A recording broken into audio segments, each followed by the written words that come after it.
Bakal perang saudara lagi ya di NU dan PKB ini yang mulai ini Sekjen PBNU Saifullah Yusuf yang sebenarnya kita tahu habitatnya adalah politik, gitu ya kan politisi dia, yang dia menyatakan akan membentuk tim pansus dia sebutnya begitu ya, panitia khusus untuk apa ya, kita istilahnya mengkudeta ya Muhaimin dari atau merebut kembali PKB dari tangan Muhaimin, kira-kira begitu. Ya itu poinnya dari awal ada ketegangan sebetulnya yang bisa kita nilai ada soal individual, Hmm. soal vendetta di situ, masalah-masalah Hmm. individual. Tapi kalau kita lihat dari segi masalah struktural, ya memang NU menginginkan ada partai politik kok pada waktu Hmm. itu kan. Hmm. Masalahnya adalah NU tidak bisa mengendalikan PKB atau PKB terlalu banyak memanfaatkan nama NU untuk kepentingan pribadi-pribadi. Tapi jadi Hmm. ini bukan bukan soal apa istilahnya karena kalah di pilpres. Hmm. Jadi kalau menang di pilpres nggak diambil alih kan itu Hmm. soalnya begitu kan. Hmm. Jadi argumennya apa itu kalau PKB mau dirampas oleh NU itu? Kita cuma mau lihat itu sebagai PKB adalah lembaga politik, dia udah jadi milik publik bahwa asal usulnya adalah NU ya iya itu namanya begitu.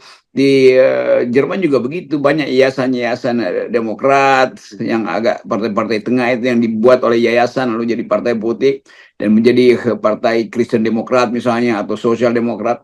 Itu kan dulu juga yayasan-yayasan tuh yang dimiliki oleh Hmm. ormas di Jerman, tapi tumbuh sebagai partai politik. Sama juga PKB akhirnya dia udah memasuki yang disebut dunia dunia ketiga tuh kalau istilah filosofinya tuh.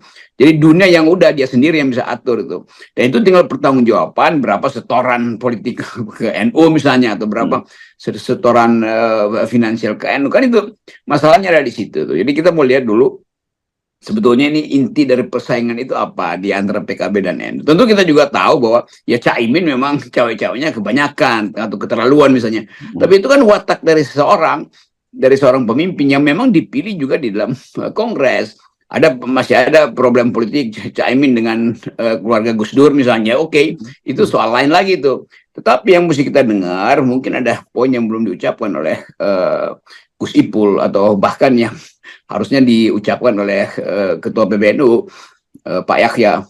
Iya, iya. Kan kalau kita baca alasannya itu semakin apa katanya makin ahistoris gitu. Ada kalau ahistoris itu kan artinya ada kekhawatiran kalau PKB makin menjauh dari PBNU gitu ya. Tapi saya lihat ini ada juga yang apa ya kontradiktif kan. Karena ya Takuf sendiri kan selalu menyatakan bahwa tidak ada satu partai politik pun yang boleh membawa-bawa nama NU. Ya termasuk juga Capres juga begitu. Jadi tidak ada jadi PBNU itu pingin steril dari partai politik. Nah, sekarang pertanyaannya kok kenapa justru dipersoalkan secara katanya sudah mulai melupakan historinya atau high story dengan pembentukan PKB gitu.